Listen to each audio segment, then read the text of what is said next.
How does someone politely end a conversation with a person who won't stop talking? If they keep talking over polite cues. I have found there really isn't a polite way to exit the conversation. My friend has Asperger's and I actually asked him about how he knows a conversation is too long in. We discussed how he can't recognize subtle social cues. So I started practicing with him. I'll literally put my hand up in a stop motion in front of him and say, "Can I stop you here?" Or, "Sorry, I have to stop you there," and once he pauses I say my excuse and tell him that, "We'll talk more later." As a teacher, I have learned how to interrupt people who do not leave any pauses when they're speaking. Start nodding and verbally agreeing with them. Uh-huh, uh-huh, uh-huh. You can't interrupt these people. But you can start agreeing while they speak. Then raise your voice and say, "Yeah, wow. Excuse me, but I must go." In Flanders we have a word for it.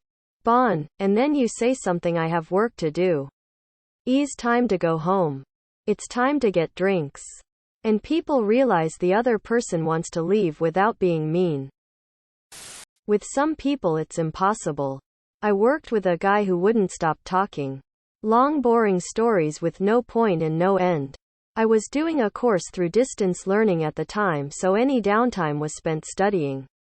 I politely asked him to be quiet and explained the importance of the assignment I was working on. He agreed not to talk but then sat there humming.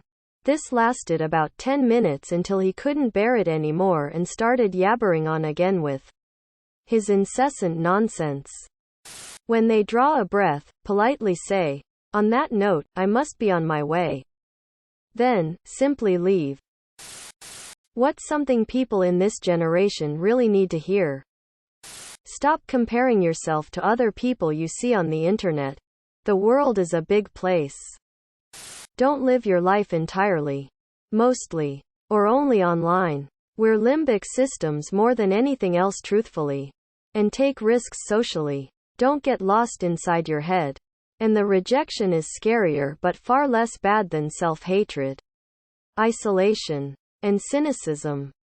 You don't need an audience for your life. Time passes faster than you realize. 20 years is not that long. In that time a new generation is going to come up right behind you and consider you obsolete. Which is this.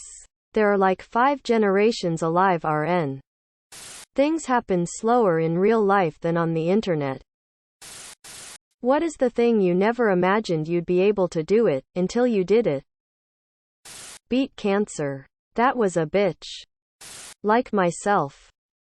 Travel alone. It's liberating. Becoming like my father. Impatient. Full of rage and blinded by what happened in the past. Always skeptical about good things in life. Become totally seizure-free, temporal lobe epilepsy. 5 years and counting. Quit alcohol. 3 years and counting without a drink. What's a movie that wouldn't get made today due to changing norms of what's appropriate? I watched Never Been Kissed for the first time in a long time and there's like 3 different adults romantically linked to teenagers. No one actually sleeps with them but still. Revenge of the Nerds and 16 Candles. White Chicks. Mrs. Doubtfire. No parents are putting ads in the paper and hiring someone with no background check. Blank check. That lady straight up makes out with a child. So While You Were Sleeping is genuinely one of my favorite movies. Absolutely hilarious. But good lord. If you think for 2 seconds it's very creepy. They had to change the story to switch the genders of the main characters. Very good call, I'd say. In order for it to not seem creepy then. But seriously, still pretty nuts, even a female protagonist. Subscribe, my brothers.